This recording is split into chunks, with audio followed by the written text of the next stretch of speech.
El entierro de las ratas. Bram Stoker. Si abandona París por la carretera de Orleans, cruce Line Clyde y si gira a la derecha, se encontrará en un distrito algo salvaje y en absoluto placentero. A derecha e izquierda, delante y detrás, por todos lados se alzan grandes montones de basura y otros residuos acumulados por los procesos del tiempo.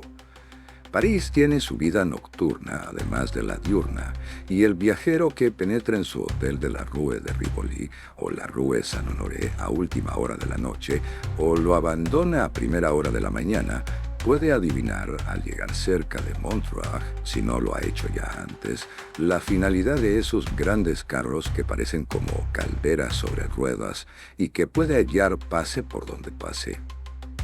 Cada ciudad tiene sus instituciones peculiares, creadas para sus propias necesidades, y una de las más notables instituciones de París es su población de traperos.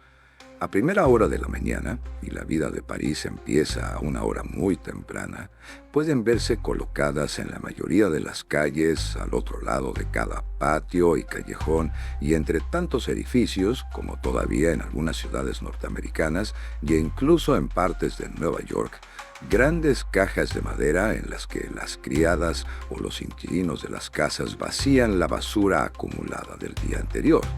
Alrededor de estas cajas se reúnen y circulan, una vez llenas, escuálidos y macilentos hombres y mujeres cuyas herramientas del oficio consisten en un burdo saco o cesto colgado del hombro y un pequeño rastrillo con el cual remueven y sondean y examinan minuciosamente los cubos de basura.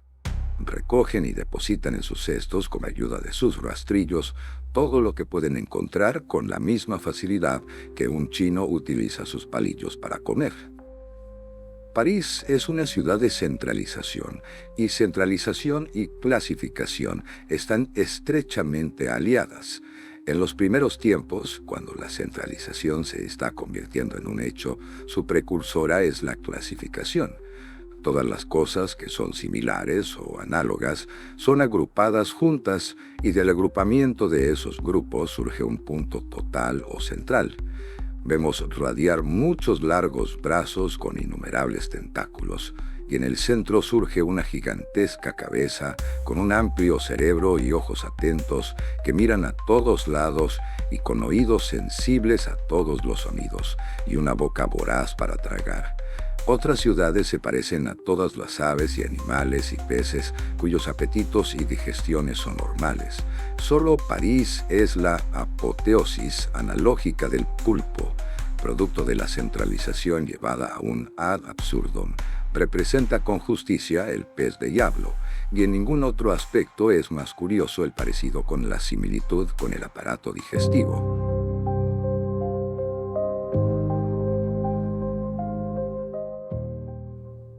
Los turistas inteligentes que, tras vender su individualidad a las manos de los señores Cook o Gaze, hacen París en 3 días, se sienten a menudo desconcertados al saber que la cena, que en Londres cuesta unos 6 chelines, puede obtenerse por 3 francos en un café en el Palais de Rouillac o en el Palais Royal. No necesitarán sorprenderse si consideran que la clasificación es una especialidad teórica de la vida parisina, que adopta a su alrededor el hecho que fue la génesis de los traperos. El París de 1850 no era como el París de hoy, y aquellos que ven el París de Napoleón y del barón Haussmann difícilmente podrán comprender la existencia del estado de cosas hace 45 años. Entre algunas cosas, sin embargo, que no han cambiado, están esos distritos donde se recoge la basura. La basura es basura en todo el mundo, en todas las épocas, y el parecido familiar de los montones de basura es perfecto. En consecuencia, el viajero que visita los alrededores de Montreux puede retroceder sin ninguna dificultad al año 1850. En ese año, yo estaba realizando una prolongada estancia en París.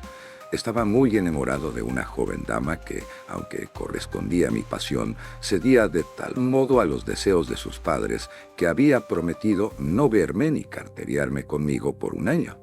Yo también me había visto obligado a acceder a estas condiciones bajo la vaga esperanza de aprobación paterna.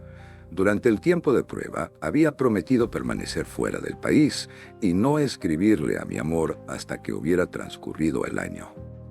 Por supuesto, el tiempo me pesaba horriblemente.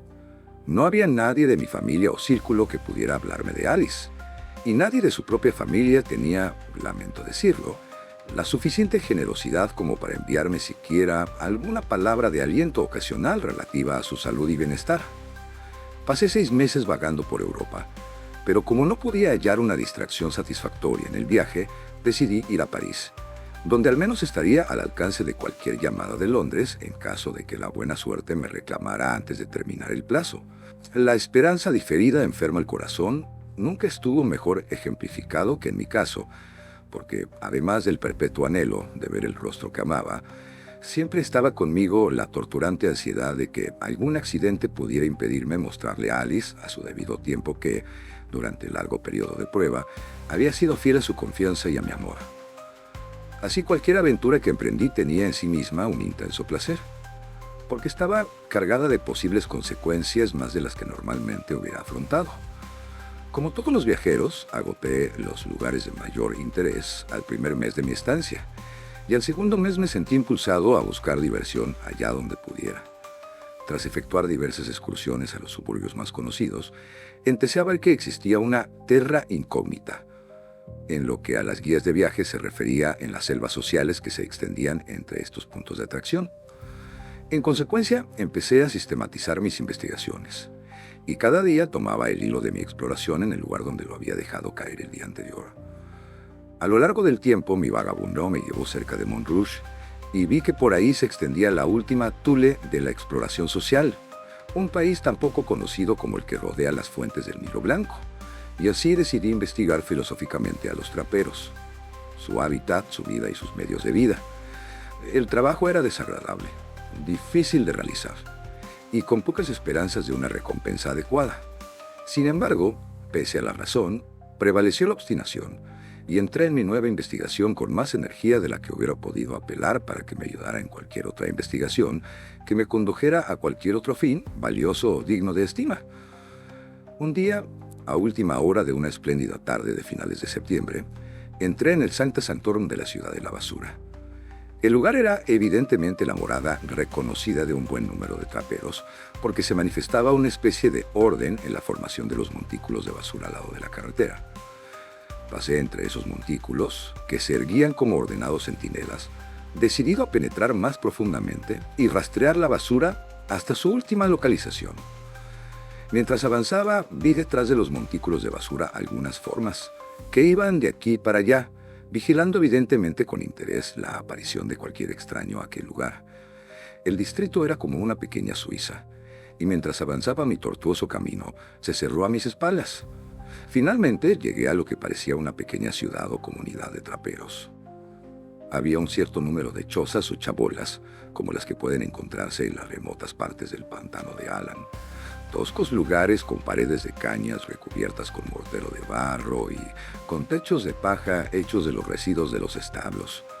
Lugares a los que uno no desearía entrar bajo ningún concepto y que, incluso en acuarelas, solo podían parecer pintorescos si eran tratados juiciosamente.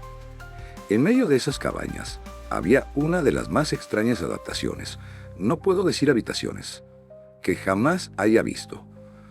Un inmenso y viejo guardarropa, los colosales restos de algún boudoir de Carlos VII o Enrique XI, había sido convertido en una morada. Las dobles puertas estaban abiertas, de modo que todo su interior quedaba a la vista del público.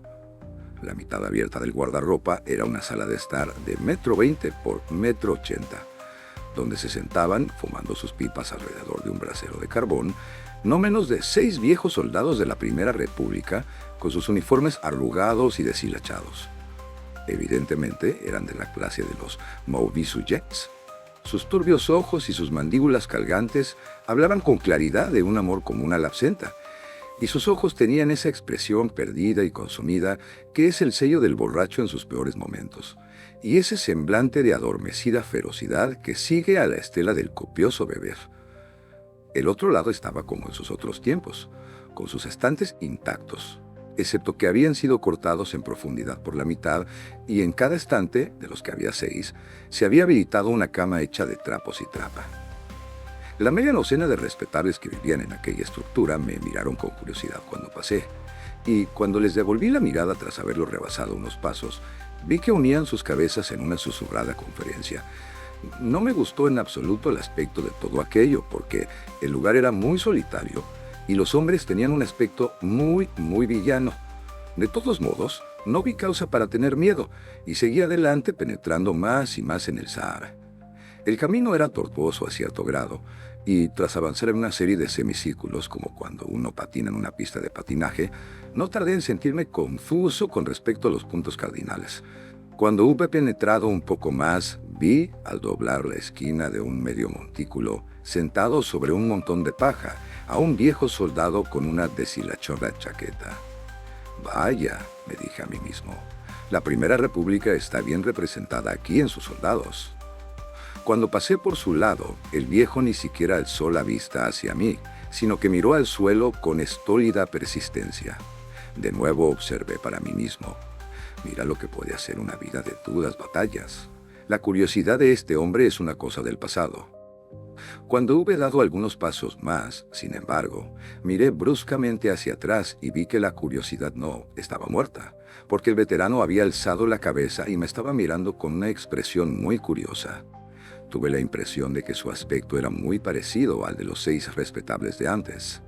Cuando me vio mirarle, bajó la cabeza y, sin pensar más en él, seguí mi camino, satisfecho de que hubiera un extraño parecido entre aquellos viejos guerreros. Poco después hallé a otro viejo soldado en las mismas condiciones. Él tampoco reparó en mí cuando pasé por su lado. Por aquel entonces era ya última hora de la tarde y empecé a pensar en volver sobre mis pasos. Así que di la vuelta para regresar, pero pude ver un cierto número de caminos que iban entre los diferentes montículos y no pude decidir cuál de ellos debía tomar. En mi perplejidad deseé ver a alguien a quien poder preguntarle el camino, pero no vi a nadie. Decidí avanzar más e intentar encontrar a alguien, no un veterano. Conseguí mi objetivo porque, después de recorrer un par de 200 metros, vi delante de mí una choza como nunca había visto antes, con la diferencia, sin embargo, de que no era para vivir, sino simplemente un techo con 3 paredes, abierta por delante. Por las evidencias que mostraba el vecindario, supuse que era un lugar de clasificación y distribución. Dentro había una vieja mujer arrugada y encorvada por la edad. Me acerqué a ella para preguntarle por dónde debía ir. Se levantó cuando me aproximé y le pregunté por dónde debía ir. Inmediatamente inició una conversación y se me ocurrió que allá, en el centro mismo del reino de la basura, estaba el lugar donde reunir detalles sobre la historia de los traperos parisinos, en particular si podía obtenerlos de los labios de alguien que parecía como si fuera uno de sus más antiguos habitantes. Empecé con mis preguntas y la vieja me dio respuestas muy interesantes. Había sido una de las mujeres que hacían calceta mientras se sentaban cada día ante la guillotina, y había tomado una parte activa entre las mujeres que se destacaron por su violencia en la Revolución. Mientras hablábamos, dijo de pronto: «Pero Monsieur tiene que estar cansado de estar de pie», y le quitó el polvo a un viejo y tan valiente taburete para que se sentara. No me gustó hacerlo, por muchas razones, pero la pobre vieja era tan educada que no quise correr el riesgo de ofenderla rehusando. Y además, la conversación de alguien que había estado en la toma de la Bastilla era tan interesante que me senté, y así prosiguió nuestra conversación.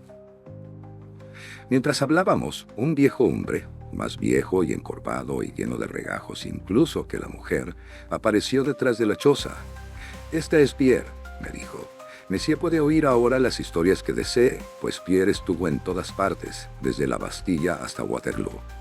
El viejo tomó otro taburete a petición mía y nos sumergimos en un mar de reminiscencias revolucionarias. Este hombre, aunque vestido como un espantapájaros, era como cualquiera de los 6 veteranos. Ahora estaba sentado en el centro de la baja choza, con la mujer a mi izquierda y el hombre a mi derecha, los dos un poco frente a mí. El lugar estaba lleno de todo tipo de curiosos objetos de madera y de muchas otras cosas que hubiera deseado que estuvieran muy lejos. En una esquina había un montón de trapos que parecían moverse por la cantidad de bichos que contenían, y en la otra un montón de huesos cuyo olor estremecía un poco. De tanto en tanto, al mirar aquellos montones, podía ver los relucientes ojos de algunas de las ratas que infestaban el lugar. Aquellos asquerosos objetos ya eran bastante malos, pero lo que tenía peor aspecto todavía era una vieja hacha de carnicero con un mango de hierro manchado con coágulos de sangre, apoyada contra la pared de a la derecha. De todos modos, estas cosas no me preocupaban mucho. La charla de los dos viejos era tan fascinante que seguí y seguí hasta que llegó la noche y los montones de trapos arrojaron oscuras sombras sobre los valles que había entre ellos. Al cabo de un tiempo, empecé a intranquilizarme. No podía decir cómo ni por qué, pero de alguna forma no me sentía satisfecho. La intranquilidad es un instinto y una advertencia. Las facultades psíquicas son a menudo los centinelas del intelecto y cuando hacen sonar la alarma, la razón empieza a actuar, aunque quizá no conscientemente. Así ocurrió conmigo. Empecé a tomar conciencia de dónde estaba y de lo que me rodeaba, y a preguntarme cómo actuaría en caso de ser atacado. Y luego estalló bruscamente en mí el pensamiento, aunque sin ninguna causa definida, de que estaba en peligro. La prudencia susurró: quédate quieto y no hagas ningún signo. Y así me quedé quieto y no hice ningún signo, porque sabía que 4 ojos astutos estaban sobre mí. 4 ojos, si no más. Dios mío, qué horrible pensamiento. Toda la choza podía estar rodeada en 3 de sus lados por villanos. Podía estar en medio de una pandilla de desesperados como solo medio siglo de revoluciones periódicas puede producir. Con la sensación de peligro, mi intelecto y mis facultades de observación se agudizaron y me volví más cauteloso que de costumbre. Me di cuenta de que los ojos de la vieja estaban dirigiéndose constantemente hacia mis manos. Las miré también y vi la causa: mis anillos. En el dedo meñique de mi izquierda llevaba un gran sello y en la derecha un buen diamante. Pensé que si había allí algún peligro, mi primera precaución era evitar las sospechas. En consecuencia, empecé a desviar la conversación hacia la recogida de la basura, hacia las alcantarillas, hacia las cosas que se encontraban allí, y así poco a poco hacia las joyas. Luego, aprovechando una ocasión favorable, le pregunté a la vieja si sabía algo de aquellas cosas. Ella respondió que sí, un poco. Alcé la mano derecha y mostrándole el diamante, le pregunté qué pensaba de aquello. Ella respondió que tenía malos 2 ojos y se inclinó sobre mi mano. Tan indiferentemente como pude dije: perdón, así lo verá mejor. Y me lo quité y se lo tendí. Una malvada luz iluminó su viejo y arrugado rostro cuando lo tocó. Me lanzó una furtiva mirada tan rápida como el destello de un rayo. Se inclinó por un momento sobre el anillo con el rostro completamente neutro mientras lo examinaba. El viejo miraba fijamente la parte delantera de la choza ante él, mientras rebuscaba en sus bolsillos y extraía un poco de tabaco envuelto en un papel y una pipa y procedía a llenarla. Aproveché la pausa y el momentáneo descanso de los inquisitivos ojos sobre mi rostro para mirar cuidadosamente a mi alrededor, ahora sombrío a la escasa luz. Todavía estaban allí todos los montículos de variada y apestosa asquerosidad. La terrible hacha manchada de sangre estaba apoyada contra la esquina de la pared de la derecha, y por todas partes, pese a la escasa luz, destellaba el refulgir de los ojos de las ratas. Las podía ver incluso a través de algunos de los resquicios de las tablas de la parte de atrás, muy junto al suelo. Pero cuidado, aquellos ojos parecían más grandes y brillantes y ominosos de lo normal.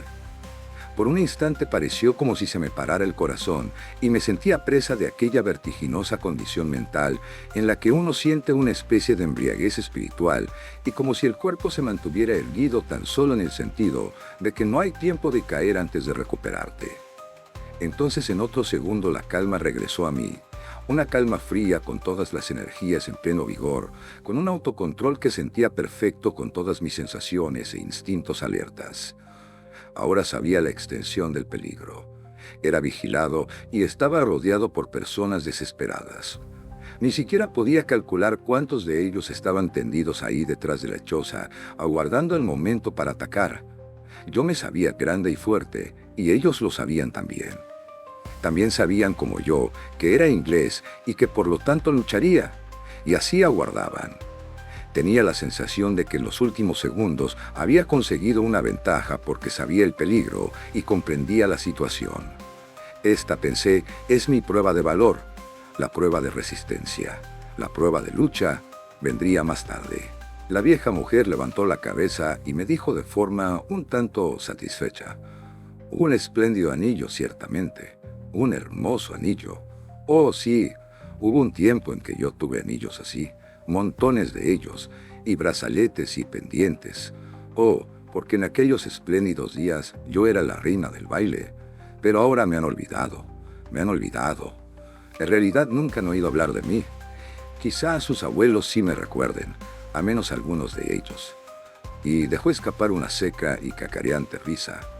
Y debo decir que entonces me sorprendió, porque me tendió de vuelta el anillo con un cierto asomo de gracia pasada, de modo que no dejaba de ser patética. El viejo la miró con una especie de repentina ferocidad, medio levantado de su taburete, y me dijo de pronto, roncamente: «Déjemelo ver». Estaba a punto de tenderle el anillo cuando la vieja dijo: no se lo entregue a Pierre. Pierre es excéntrico, pierde las cosas, y es un anillo tan hermoso». «Zorra», dijo el viejo salvajemente. De pronto la vieja dijo un poco más fuerte de lo necesario: «Espere, tengo que contarle algo acerca de un anillo». Había algo en el sonido de su voz que me impresionó. Quizá fuera mi hipersensibilidad, fomentada por mi excitación nerviosa, pero por un momento pensé que no se estaba dirigiendo a mí. Lancé una mirada furtiva por el lugar y vi los ojos de las ratas en los montículos de huesos, pero no vi los ojos a lo largo del fondo. Pero mientras miraba los vi aparecer de nuevo. El «espere» de la vieja me había proporcionado un respiro del ataque, y los hombres habían vuelto a hundirse en su postura tendida. Una vez perdí un anillo, un hermoso aro de diamantes que había pertenecido a una reina y que me fue entregado por un recaudador de impuestos, que después se cortó la garganta porque yo lo rechacé. Pensé que debía de haber sido robado y entre todos lo buscamos, pero no pudimos hallar ningún rastro. Vino la policía y sugirió que debía de haber ido a las alcantarillas. Bajamos, yo con mis finas ropas, porque no les iba a confiar a ellos mi hermoso anillo. Desde entonces sé mucho más sobre las alcantarillas y sobre las ratas también. Pero nunca olvidaré el horror de aquel lugar, lleno de ojos llameantes, un muro de ellos justo más allá de la luz de nuestras antorchas. Bien, bajamos debajo de mi casa, buscamos la salida de la alcantarilla y allá, en medio de las inmundicias, hallamos mi anillo y salimos. Pero también hallamos otra cosa antes de salir. Cuando nos dirigíamos hacia la salida, un montón de ratas de alcantarilla, humanas esta vez, vino hacia nosotros. Dijeron a la policía que uno de ellos había ido a las alcantarillas, pero no había regresado. Había ido solo un poco antes que nosotros, y si se había perdido, no podía estar muy lejos. Pidieron que los ayudaran, así que volvimos. Intentaron impedir que fuera con ellos, pero insistí. Era una nueva excitación, y ¿no había recuperado mi anillo? No habíamos ido muy lejos cuando tropezamos con algo. Había muy poca agua, y el fondo de la alcantarilla estaba lleno de ladrillos, residuos y materia de muy variada índole. Había luchado incluso cuando su antorcha se apagó, pero eran demasiadas para él. No les había durado mucho. Los huesos estaban todavía calientes, pero completamente mondos. Incluso habían devorado a sus propias muertas, y había huesos de ratas junto con los del hombre. Los otros, los humanos, se lo tomaron con tranquilidad y bromearon sobre su camarada cuando lo hallaron muerto. Bah, ¿qué más da? Vivo o muerto. ¿Y usted no tuvo miedo?, le pregunté. ¿Miedo?, dijo con una risa. ¿Yo miedo? Pregúntele a Pierre. Pero entonces era más joven, y mientras recorría aquella horrible alcantarilla con su pared de ansiosos ojos, siempre moviéndose más allá del círculo de la luz de las antorchas, no me sentí tranquila. Sin embargo, avancé por delante de los hombres. Así es como lo hago siempre. Nunca he dejado que los hombres vayan por delante de mí. Todo lo que deseo es una oportunidad y un medio. Y ellas lo devoraron. Se lo llevaron todo, excepto los huesos. Y nadie se enteró. Nadie oyó ningún sonido. Entonces estalló en un cloqueo del más terrible regocijo que jamás haya oído y visto. Una gran poeta describe a su heroína cantando. Oh, verla o oírla cantar. Apenas puedo decir que es lo más divino. Y puedo aplicar la misma idea a la vieja bruja, en todo menos en la divinidad, porque difícilmente puedo decir que era lo más diabólico, si la dura, maliciosa, satisfecha, cruel risa o la maliciosa sonrisa y la horrible abertura cuadrada de boca como una máscara trágica, y el amarillento brillo de los pocos dientes descoloridos en las informes gumas. En esa risa y con esa sonrisa y el bloqueante satisfacción, supe también, como si me lo hubiera dicho con resonantes palabras, que mi muerte estaba sentenciada y que los asesinos esperaban solo el momento apropiado para su realización. Pude leer entre las líneas de su espeluznante historia las órdenes a sus cómplices. Esperen, decía ella, concédense su tiempo. Yo daré el primer golpe. Hallad las armas para mí y yo encontraré la oportunidad. No escapará. Manténganlo quieto y todo irá bien. No habrá ningún grito y las ratas harán su trabajo. Cada vez se hacía más oscuro. La noche estaba llegando. Lancé una furtiva mirada por la choza a mi alrededor. Todo seguía igual. La ensangrentada hacha en el rincón, los montones de porquería y los ojos en los montones de huesos y en las rendijas junto al suelo. Pierre había estado llenando ostensiblemente su pipa. Ahora encendió una cerilla y empezó a dar profundas chupadas. La vieja mujer dijo: «Vaya, qué oscuro es. Pierre, enciende la lámpara como un buen chico». Pierre se levantó y con la cerilla encendida en la mano, tocó el pabilo de una lámpara que colgaba a un lado de la entrada de la choza y que tenía un reflector que arrojaba la luz por todo el lugar. Era evidente que lo usaban para salir por la noche. «Esa no, estúpido, esa no, la linterna», le gritó la mujer. Él la apagó de inmediato y dijo: «De acuerdo, madre, la buscaré», y se puso a revolver por la esquina izquierda de la estancia mientras la vieja decía en la oscuridad: la linterna, oh, esa es la luz más útil para nosotros los pobres. La linterna fue la amiga de la revolución, es la amiga del trapero, nos ayuda cuando todo lo demás falla». Apenas había acabado de pronunciar la última palabra cuando hubo una especie de crujido por todo el lugar y algo se arrastró firmemente sobre el techo. De nuevo creí leer entre líneas sus palabras. Conocía la lección de la linterna. «Uno de ustedes suba al techo con un nudo corredizo y estrangúlenlo cuando pases y dentro fracasamos». Cuando miré por la abertura, vi el lazo de una cuerda silueteado en negro contra el cielo. Estaba realmente rodeado. Pierre no tardó en ir la linterna. Mantuve los ojos fijos en la vieja a través de la oscuridad. Pierre procedió a encender la luz y al destello de la chispa vi a la vieja alzar del suelo a su lado donde había aparecido misteriosamente y luego ocultar en los pliegues de su ropa un cuchillo largo y afilado o daga. Parecía un cuchillo de carnicero al que se le había proporcionado una punta aguzada. La linterna empezó a arder. «Tráela aquí, Pierre», dijo la mujer. «Colócala en la entrada, donde pueda verla. Qué hermosa es. Aleja de nosotros la oscuridad. Es perfecta. Perfecta para ella y sus propósitos». Arrojaba toda su luz sobre mi cara, dejando en la penumbra los rostros de Pierre y de la mujer que permanecían sentados más afuera de mí a cada lado. Sentí que el momento de la acción se aproximaba, pero ahora sabía que la primera señal y movimiento procederá de la mujer, así que la vigilé a ella. Estaba totalmente desarmado, pero ya había decidido qué hacer. Al primer movimiento agarraría el hacha de carnicero del rincón de la derecha y me abriría paso hacia afuera. Al menos moriría luchando. Eché una mirada a mi alrededor para fijar su lugar exacto, a fin de no fallar al agarrarla al primer esfuerzo, porque el tiempo y la precisión serían preciosos. Buen Dios, había desaparecido. Todo el horror de la situación cayó sobre mí, pero el pensamiento más amargo de todos fue que, si el resultado de aquella terrible situación era en mi contra, Alice sufriría infaliblemente.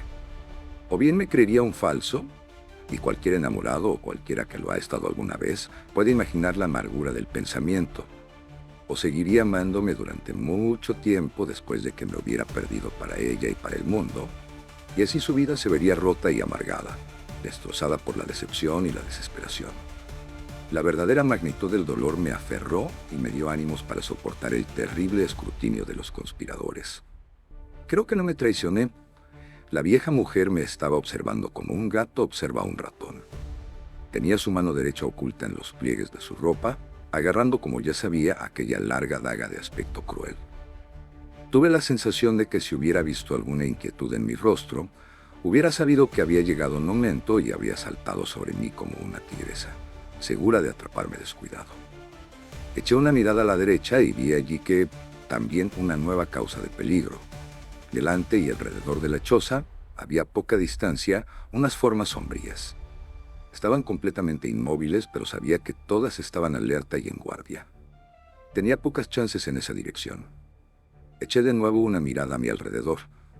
En momentos de gran excitación y gran peligro, que es también excitación, la mente trabaja muy rápido, y la agudeza de las facultades que dependen de la mente crece en proporción. Entonces lo sentí. En un instante abarqué toda la situación. Vi que el hacha había sido retirada a través de un pequeño agujero hecho en una de las planchas podridas. Tenía que estar muy podrida para permitir algo así sin siquiera un ruido. La choza era una típica ratonera y estaba guardada a todo su alrededor. Un verdugo aguardaba tendido en el techo, listo para ahorcarme con su cuerda, si yo conseguía escapar de la daga de la vieja bruja. Delante, el camino estaba guardado por no sabía cuántos vigilantes. Y en la parte de atrás había una hilera de hombres desesperados. Había visto de nuevo sus ojos a través de las grietas en las tablas del suelo, cuando miré por última vez, mientras permanecían tendidos aguardando la señal de ponerse en pie. Si tenía que ser alguna vez, que fuera ahora. Tan fríamente como fui capaz, me giré un poco en mi taburete a fin de meter bien mi pierna derecha debajo de mi cuerpo. Luego, con un repentino salto, girando la cabeza hacia un lado y protegiéndola con las manos, y con el instinto de lucha de los antiguos caballeros, pronuncié el nombre de mi dama y me lancé contra la pared de atrás de la choza. Pese a lo muy atentos que estaban, lo repentino de mi movimiento sorprendió tanto a Pierre como a la vieja.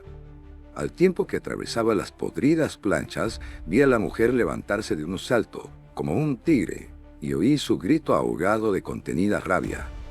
Mis pies golpearon algo que se movía, y mientras saltaba alejándome de ello, supe que había pisado la espalda de uno de la hilera de hombres que permanecían tendidos boca abajo fuera de la choza. Recibí rasguños de clavos y astillas, pero por otro lado salí incólume. Sin aliento, trepé por el montículo que tenía delante, al tiempo que oía el sordo ruido de la choza al desplomarse en una masa informe. Fue una ascensión de pesadilla. El montículo, aunque bajo, era horriblemente empinado, y con cada paso que daba, la masa de tierra y ceniza cedía y se hundía bajo mis pies. El polvo se alzaba y me ahogaba. Era mareante, fétido, horrible, pero sabía que era una carrera a vida o muerte, y seguí luchando. Los segundos parecieron horas, pero los breves momentos que había conseguido, combinados con mi juventud y mi fuerza, me proporcionaron una gran ventaja. Y aunque varias formas se echaron a correr tras de mí, en un mortal silencio que era más terrible que cualquier sonido, alcancé fácilmente la cima. Posteriormente he subido el cono del Vesubio, y mientras escalaba aquella desolada ladera, entre los humos sulfurosos, el recuerdo de aquella horrible noche en Montrose me vino a la memoria tan vívidamente que casi me desvanecí. El montículo era uno de los más altos de la zona, y mientras trepaba hasta la cima, jadeando en busca de aliento y con el corazón latiendo como un martillo pilón, vi a lo lejos a mi izquierda el apagado resplandor rojizo del cielo, y más cerca aún, el llamear de unas luces. Gracias a Dios. Ahora sabía dónde estaba y dónde hallar el camino hasta París. Hice una pausa durante 2 o 3 segundos y miré atrás. Mis perseguidores estaban todavía muy retrasados, pero ascendían resueltamente y en un mortal silencio. Más allá, la choza era una ruina, una masa de maderos y formas que se movían. Podía verla bien, porque las llamas estaban empezando ya a apoderarse de ella. Los trapos y la paja se habían incendiado, evidentemente, por causa de la linterna. Y todavía el silencio, ni un sonido. Aquellos pobres desgraciados sabían aceptar al menos las cosas. No tuve tiempo más que para una mirada de pasada, porque cuando observé a mi alrededor en busca del mejor lugar para bajar, vi varias formas obscuras corriendo a ambos lados para cortarme el camino. Ahora era una carrera por mi vida. Estaban intentando adelantarme en mi camino hacia París, y con el instinto del momento me lancé a descender por el lado de la derecha. Fue justo a tiempo, porque aunque bajé en lo que me parecieron unos pocos pasos, Los viejos y cautelosos hombres que estaban observándome dieron la vuelta y uno de ellos, mientras corría por la abertura entre los dos montículos de delante, casi me alcanzó con un golpe de aquella terrible hacha de carnicero. Seguro que no podía haber allí dos de aquellas armas. Entonces empezó una auténtica horrible caza. Me adelanté fácilmente a los viejos, y aun cuando algunos hombres más jóvenes y algunas mujeres se unieron a la caza, los distancié con facilidad. Pero no conocí el camino y ni siquiera podía guiarme por la luz en el cielo, porque estaba corriendo en sentido contrario a ella. Había oído que, a menos que tengan un propósito consciente, los hombres perseguidos siempre giran a la izquierda, y eso descubrí que estaba haciendo ahora, y supongo que eso lo sabían también mis perseguidores, que eran más animales que hombres, y, con astucia o instinto, habían descubierto por sí mismos tales secretos. Porque después de una rápida carrera, tras la cual esperaba tomarme un momento de respiro, vi de pronto delante de mí a 2 o 3 formas que pasaban velozmente por detrás de un montículo a la derecha. Estaba metido en una tela de araña, pero con el pensamiento de este nuevo peligro llegó la resolución del cazado, y así eché a correr por el siguiente giro a la derecha. Proseguí en esta dirección durante unos 100 metros y luego, girando de nuevo a la izquierda, me aseguré de que al menos había evitado el peligro de ser rodeado, pero no de la persecución, porque la turba seguía tras de mí, firme, resuelta, incansable y todavía en un hosco silencio. En la creciente oscuridad, los montículos parecían ahora ser un poco más pequeños que antes, aunque, porque la noche se estaba cerrando, aparentaban ser más grandes en proporción. Ahora estaba muy por delante de mis perseguidores, así que trepé rápidamente por el montículo que tenía delante. Alegría de alegrías. Estaba cerca del borde de aquel infierno de montículos de basura. Detrás, lejos de mí, la luz roja de París en el cielo y alzándose detrás las alturas de Montmartre. Una luminosidad débil con algunos puntos brillantes como estrellas aquí y allá. Con el vigor restablecido en un momento, corrí por los pocos montículos de tamaño decreciente que faltaban y me hallé en el terreno llano más allá. Incluso entonces, sin embargo, la perspectiva no era invitadora. Todo delante de mí era oscuro y deprimente, y evidentemente había llegado a uno de esos lugares desiertos, húmedos y llanos que pueden hallarse aquí y allá en las inmediaciones de las grandes ciudades. Lugares yermos y desolados, donde el espacio es requerido para la aglomeración definitiva de todo lo que es nocivo, y el terreno es demasiado pobre para crear un deseo de ocupación incluso entre la gente más baja.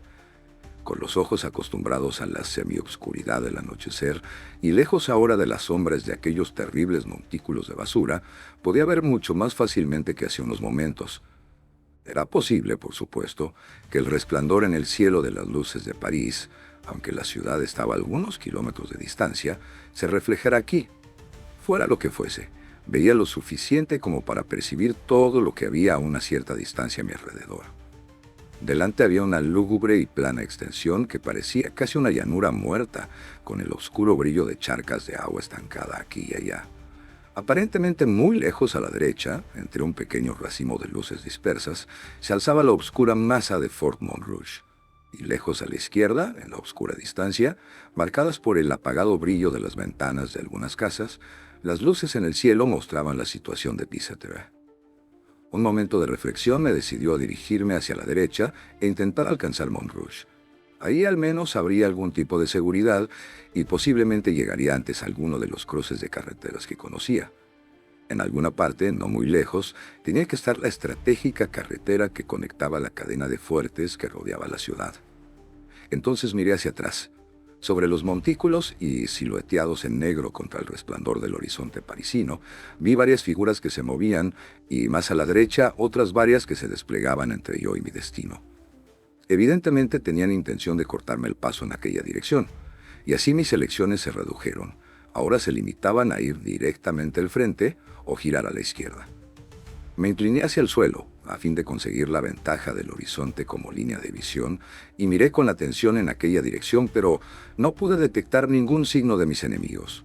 Argumenté que, puesto que no habían protegido o no intentaban proteger aquel punto, eso significaba que había ahí un evidente peligro para mí de todos modos. Así que decidí avanzar directamente al frente. No era una perspectiva invitadora, y a medida que avanzaba, la realidad se hizo peor. El terreno se volvió blando y resumante, y de tanto en tanto cedía bajo mis pies de una forma desagradable. De alguna forma parecía descender, porque vi a mi alrededor lugares aparentemente más elevados que donde estaba, y esto en un lugar que desde un poco más atrás parecía plano por completo. Miré a mi alrededor, pero no pude ver a ninguno de mis perseguidores. Aquello era extraño, porque durante todo el tiempo aquellos pájaros nocturnos me seguían en la oscuridad con tanta facilidad como si fuera plena luz del día. ¿Cómo me reproché el haber salido con mi traje de turista tweed de color claro?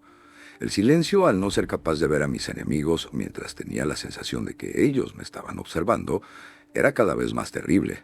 Y en la esperanza de que alguien que no fueran ellos me oyera, alcé la voz y grité varias veces. No hubo ni la más ligera respuesta. Ni siquiera el eco recompensó mis esfuerzos. Durante un tiempo me mantuve inmóvil y clavé los ojos en una dirección. En uno de los lugares elevados a mi alrededor, vi algo oscuro que se movía. Luego otro y otro más. Era a mi izquierda y parecían moverse para adelantarme. Creí que con mi habilidad como corredor podría de nuevo eludir a mis enemigos en aquel juego, y así eché a correr a toda velocidad. Chap. Mis pies cayeron en una masa fangosa, y caí cuando largo era en un hediondo charco de agua estancada. El agua y el lodo en el cual mis brazos se hundieron hasta el codo eran sucios y nauseabundos más allá de toda descripción, y con lo repentino de mi caída llegué a tragar algo de aquella asquerosa materia que casi estuvo a punto de ahogarme y me hizo jadear en busca de aliento. Nunca olvidaré los momentos durante los cuales me mantuve inmóvil tras ponerme en pie, intentando recuperarme, al borde del desvanecimiento, del fétido olor del asqueroso charco, cuyos blancuzcos vapores se alzaban como fantasmas a mi alrededor.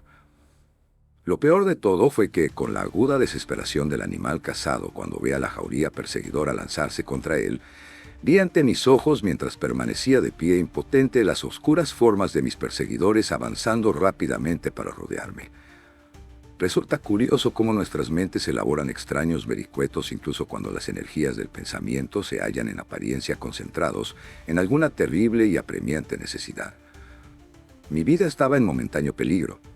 Mi seguridad dependía de mi acción y mi elección de alternativas tenía que actuar ahora casi a cada paso que diera, y sin embargo no podía pensar más que en la extraña y testaruda persistencia de aquellos viejos, su silenciosa resolución. Su firme y hosca persistencia despertaban incluso en aquellas circunstancias en mí, además de miedo, una cierta medida de respeto. Me pregunté qué hubiera ocurrido de estar en el vigor de su juventud. Ahora podía comprender aquel arranque de energía en el puente de Arcola, aquella burlona exclamación de la vieja guardia en Waterloo. El homenaje inconsciente tiene sus propios placeres, incluso en tales momentos, pero afortunadamente no choca de ninguna forma con el pensamiento del cual brota la acción. Me di cuenta a primera vista de que aunque me sentía derrotado en mi objetivo, mis enemigos todavía no habían vencido. Habían conseguido rodearme por 3 lados y estaban intentando empujarme hacia la izquierda, donde había ya algún peligro para mí, pero no habían dejado guardia. Acepté la alternativa. Era un caso de elección de Hobson y de correr. Tenía que mantenerme en terreno bajo porque mis perseguidores estaban en los lugares más altos. Sin embargo, aunque el resumante y quebrado suelo dificultaba mi marcha, mi juventud y mi entrenamiento me permitieron mantener la distancia y conservar una línea diagonal que no solo les impedía ganar terreno sobre mí, sino que incluso empezó a distanciarlos. Esto me dio nuevo coraje y fuerza, y por aquel entonces mi entrenamiento habitual empezaba de nuevo a tomar el mando, y había recuperado el aliento. Delante de mí el terreno ascendía ligeramente. Me apresuré ladera arriba y descubrí delante de mí una extensión de chapoteante terreno, con un bajo dique o talud de aspecto oscuro y ominoso más allá. Tuve la sensación de que si podía alcanzar con seguridad aquel dique, entonces, con terreno sólido bajo mis pies y algún tipo de sendero que me guiara, podría hallar con cierta facilidad una forma de salir de mis apuros. Tras una mirada a derecha e izquierda, y sin ver a nadie cerca, mantuve los ojos durante unos breves minutos fijos en mis pies para comprobar que trabajaban correctamente a la hora de cruzar aquel terreno pantanoso. Fue un trabajo duro y desagradable, pero había poco peligro, tan solo esfuerzo, y al poco tiempo estaba en el dique. Subí exultante su ladera, pero ahí me sacudía una nueva conmoción. A ambos lados de mí se alzaron un cierto número de figuras agazapadas. Se lanzaron contra mí desde la derecha y desde la izquierda. Entre todos a cada lado sujetaban una cuerda. El cerco estaba casi completo. No podía ir a ningún lado y el fin estaba cerca. Solo había una posibilidad y la tomé. Me dejé resbalar por el dique y para escapar de las garras de mis enemigos me lancé a la corriente. En cualquier otra circunstancia hubiera pensado que el agua estaba sucia y desagradable, pero ahora le di la bienvenida como si fuera una corriente cristalina para un viajero sediento. Era un camino a la seguridad. Mis perseguidores se lanzaron tras mí. Si solo uno de ellos hubiera sujetado la cuerda, me hubieran cogido, porque me habría enredado con ella antes de tener tiempo de dar una brazada. Pero las muchas manos que la sujetaban les dificultaron y retardaron, y cuando la cuerda golpeó el agua, oí el chapoteo muy detrás de mí. Unos minutos de fuertes brazadas me llevaron al otro lado de la corriente. Refrescado por la inmersión y alentado por el escape, subí al dique del otro lado con un espíritu relativamente alegre. Miré hacia atrás desde arriba. Por entre la oscuridad vi a mis asaltantes dispersarse a lo largo del dique, hacia arriba y hacia abajo. Evidentemente la persecución no había terminado, y de nuevo tuve que elegir mi camino. Más allá del dique donde me hallaba, había un terreno salvaje y pantanoso, muy similar al que había cruzado. Decidí evitar aquel lugar y por un momento dudé en ir dique arriba o dique abajo. Creí oír un sonido, el apagado rumor de unos remos. Así que escuché y luego grité. Ninguna respuesta, pero el sonido cesó. De alguna forma, mis enemigos habían conseguido un bote de algún tipo. Puesto que estaban más arriba de mí, tomé el camino descendente y empecé a correr. Cuando pasé a la izquierda de donde había entrado en el agua, oí varios chapoteos, blandos y furtivos, como el sonido que hace una rata al sumergirse en una corriente, pero mucho mayor. Y cuando miré, vi el oscuro brillo del agua roto por las ondulaciones de varias cabezas que avanzaban. Algunos enemigos estaban cruzando también a nado la corriente. Y ahora detrás de mí, corriente arriba, el silencio se vio roto por el rápido crujir y resonar de remos. Mis enemigos aceleraban su persecución. Empleé todas mis energías y seguí corriendo.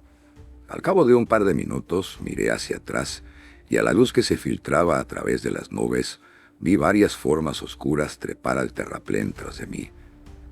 Había empezado a alzarse viento y el agua a mi lado se estaba agitando y empezando a romperse en pequeñas olas contra la orilla.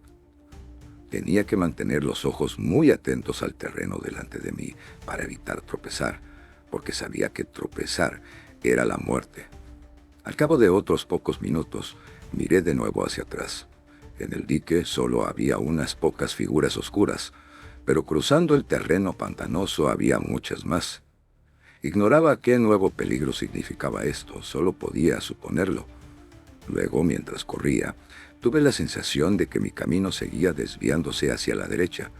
Miré al frente y vi que el río era mucho más ancho que antes, y que el dique sobre el que estaba desaparecía allí delante, y que más allá había otra corriente, en cuya orilla más cercana había algunas de las formas oscuras, ahora al otro lado del pantano. Me hallaba en una isla de algún tipo. Mi situación entonces era realmente terrible, porque mis enemigos me habían atrapado entre ambos lados. Detrás de mí llegaba el acelerado rumor de los remos, como si mis perseguidores supieran que el fin estaba cerca. A mi alrededor, a cada lado, solo había desolación. No había ningún techo, ninguna luz, hasta tan lejos como podía ver. Muy lejos a la derecha se alzaba una masa oscura, pero no sabía lo que era. Me detuve un momento para pensar en qué debía hacer. No mucho tiempo porque mis perseguidores se estaban acercando. Entonces me decidí. Me deslicé orilla abajo y me lancé al agua. Lo hice de cabeza, a fin de aprovechar la corriente para rebasar el remolino de la isla. Aguardé hasta que una nube cruzó por delante de la luna y lo sumió todo en oscuridad. Entonces me quité el sombrero y lo deposité suavemente en el agua, dejando que flotara con la corriente, y un segundo después me zambullí hacia la derecha y me mantuve bajo el agua con todas mis fuerzas. Supongo que estuve medio minuto bajo el agua, y cuando salí, lo hice tan suavemente como pude. Me volví y miré hacia atrás. Allá iba mi sombrero de color pardo claro flotando alegremente corriente abajo. Muy cerca detrás apareció un viejo bote desvencijado, impulsado furiosamente por un par de remeros. La luna estaba todavía parcialmente oscurecida por las derivantes nubes. pero a la media luz pude ver a un hombre en la proa sujetando, lista para golpear, lo que me pareció que era la misma terrible hacha de la que antes había escapado. Mientras miraba, el bote se acercó, y el hombre golpeó salvajemente. El sombrero desapareció. El hombre cayó hacia adelante, casi fuera del bote. Sus camaradas lo sujetaron, pero sin el hacha, y luego, mientras me volvía con todas mis energías para alcanzar la otra orilla, oí el feroz rumbar de la palabra «sacré», que indicaba la ira de mis frustrados perseguidores. Ese fue el primer sonido que oí de unos labios humanos durante toda aquella terrible caza, y por muchas amenazas y peligros que me acechasen, fue un sonido bienvenido, porque rompió aquel terrible silencio que me envolvía y abrumaba. Era como un signo claro de que mis oponentes eran hombres y no fantasmas, y que ante ellos tenía al menos las posibilidades de un hombre, aunque uno contra mucho. Pero ahora que el conjuro del silencio se había roto, los sonidos llegaron numerosos y rápidos. Del bote a la orilla y de vuelta de la orilla al bote, llegaron una rápida pregunta y una rápida respuesta, todo ello en feroces susurros. Miré hacia atrás, un movimiento fatal, puesto que en aquel instante alguien vio mi rostro, que se reflejó blanco en la oscura agua, y gritó. Varias manos me señalaron, y en 1 o 2 momentos el bote estuvo en marcha de nuevo tras de mí. Me quedaba poco trecho que recorrer, pero el bote se acercaba más y más. Unas brazadas más y estaría en la orilla, pero sentía que el bote se aproximaba, y esperé a cada segundo el golpear de un remo o cualquier otra arma contra mi cabeza. De no haber visto aquella terrible hacha desaparecer en el agua, creo que no hubiera alcanzado la orilla. Oí las murmuradas maldiciones de aquellos que no remaban y la afalosa respiración de los remeros. Con un supremo esfuerzo por la vida o la libertad, alcancé la orilla y salté a ella. No había un solo segundo que perder, porque detrás de mí el bote varó y varias formas saltaron en mi persecución. Alcancé la parte superior del dique y, manteniéndome a la izquierda, corrí de nuevo. El bote se separó de la orilla y siguió corriente abajo. Al ver aquello temí el peligro en aquella dirección y, volviéndome rápidamente, corrí dique abajo por el otro lado y, tras pasar un corto trecho de terreno pantanoso, alcancé a una llanura abierta y seguí corriendo. Mis incansables perseguidores seguían detrás de mí. Muy lejos, más abajo, vi la misma masa oscura de antes, pero ahora estaba más cerca y era más grande. Mi corazón se estremeció de deleite porque supe que debía de ser la fortaleza de Bicêtre y seguí corriendo con nuevas energías. Había oído que entre cada uno y todos los fuertes que protegían París había caminos estratégicos, carreteras profundamente hundidas donde los soldados que avanzaban por ellas quedaban protegidos del enemigo. Sabía que si podía alcanzar esa carretera, estaría a salvo, pero en la oscuridad no podía ver ningún signo de ella. Así que seguí corriendo con la ciega esperanza de alcanzarla.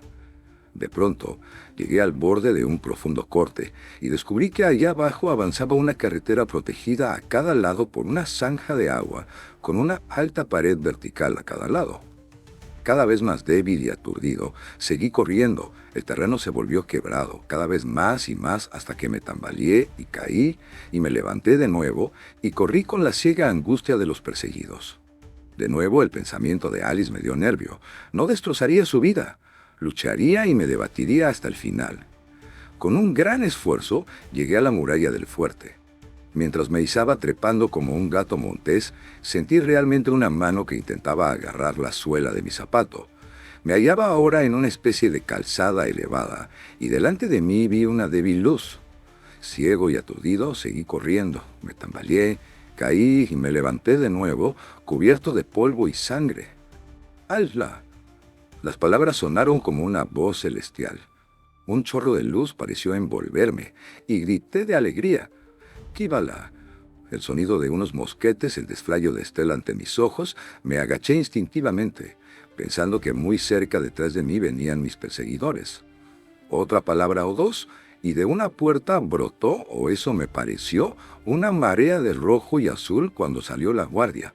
Todo a mi alrededor parecía arder con luz, y el desflayo del acero, el resonar y el cliquetear de las armas y las fuertes y secas voces de mando me aturdieron. Cuando caí hacia adelante, totalmente agotado, un soldado me sujetó. Miré hacia atrás con temida expectación y vi la masa de formas oscuras desaparecer en la noche. Luego debí desvanecerme. Cuando recobré mis sentidos, estaba en la sala de guardia. Me dieron brandy y tras unos momentos fui capaz de contarles algo de lo que había pasado. Luego apareció un comisario de policía, aparentemente surgido del aire, como suelen hacer los agentes de policía parisinos. Escuchó atentamente y luego consultó durante unos momentos con el oficial al mando. Aparentemente estuvieron de acuerdo porque me preguntaron si estaba en fuerzas para ir con ellos. ¿A dónde?, pregunté, mientras me levantaba para partir. De vuelta a los montículos de basura. Puede que quizá todavía los atrapemos. Lo intentaré, dije. Me miró fijamente por un momento y de pronto dijo: ¿no preferiría guardar un poco o hasta mañana, joven inglés? Aquello despertó en mí la fibra sensible que sin duda esperaba y salté en pie. «Vamos ahora», dije. «Ahora, ahora». Un inglés siempre está dispuesto a cumplir con su deber. El comisario era un buen tipo, además de astuto. Me dio una amable palmada en el hombro. «Brave garçon», dijo. «Discúlpeme, pero sabía que esto le haría bien. La guardia está preparada. Vamos». Y así, cruzando directamente la sala de guardia y un largo pasadizo abovedado, salimos a la noche. Algunos de los hombres que iban delante llevaban poderosas linternas.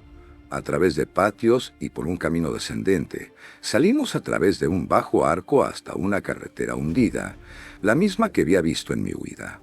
Se dio orden de marcha, y con un rápido y elástico paso, medio correr, medio caminar, los soldados avanzaron. Sentí renovadas mis fuerzas. Esta es la diferencia entre cazador y cazado.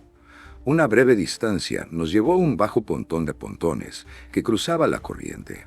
Evidentemente se habían hecho algunos esfuerzos para dañarlo, porque las cuerdas habían sido cortadas y una de las cadenas estaba rota. Oí al oficial decir al comisario: «Hemos llegado justo a tiempo.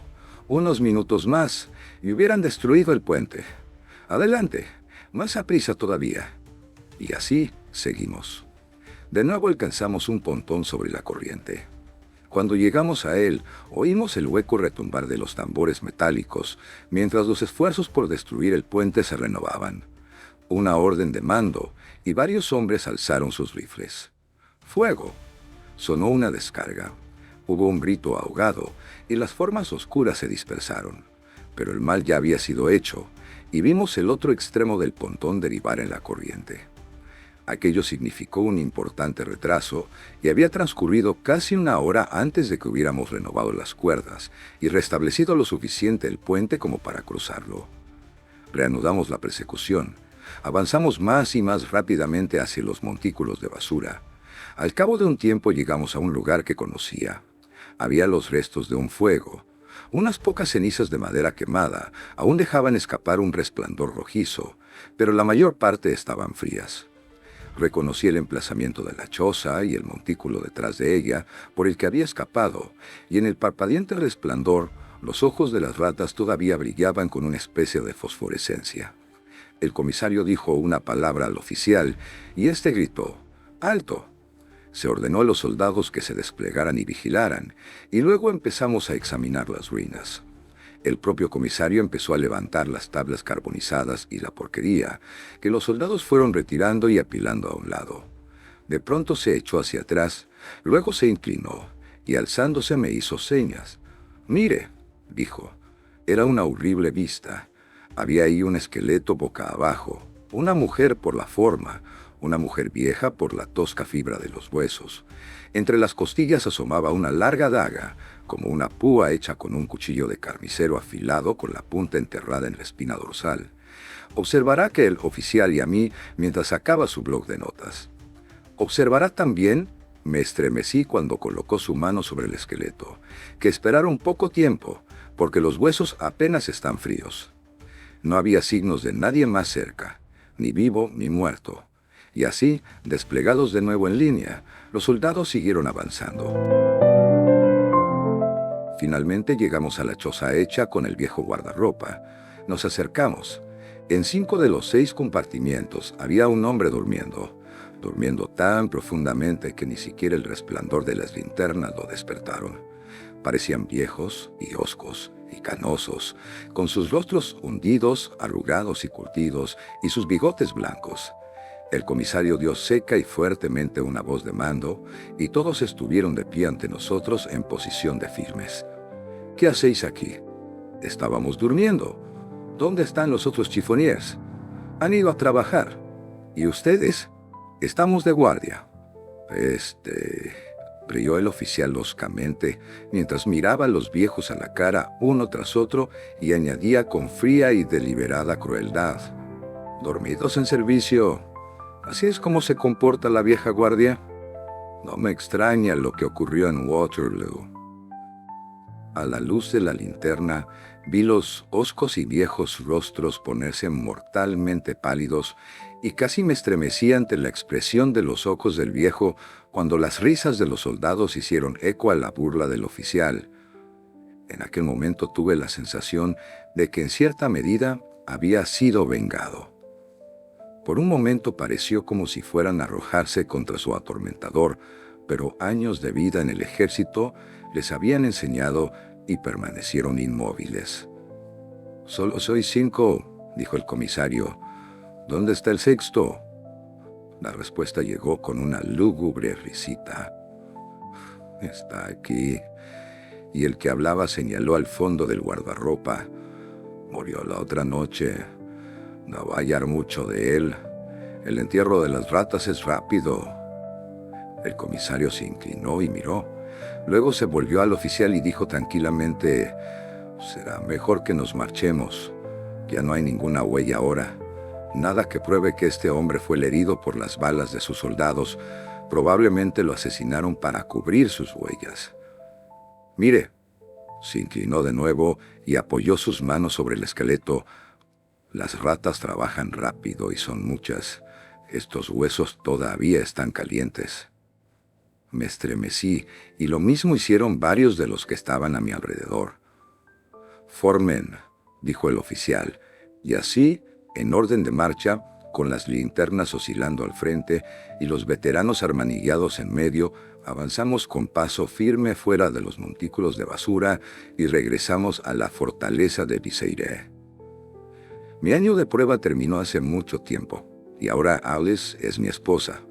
Pero cuando miro en retrospectiva el lapso de aquellos 12 meses de mi vida, uno de los más vívidos incidentes que recuerda mi memoria es el asociado con mi visita a la ciudad de la basura.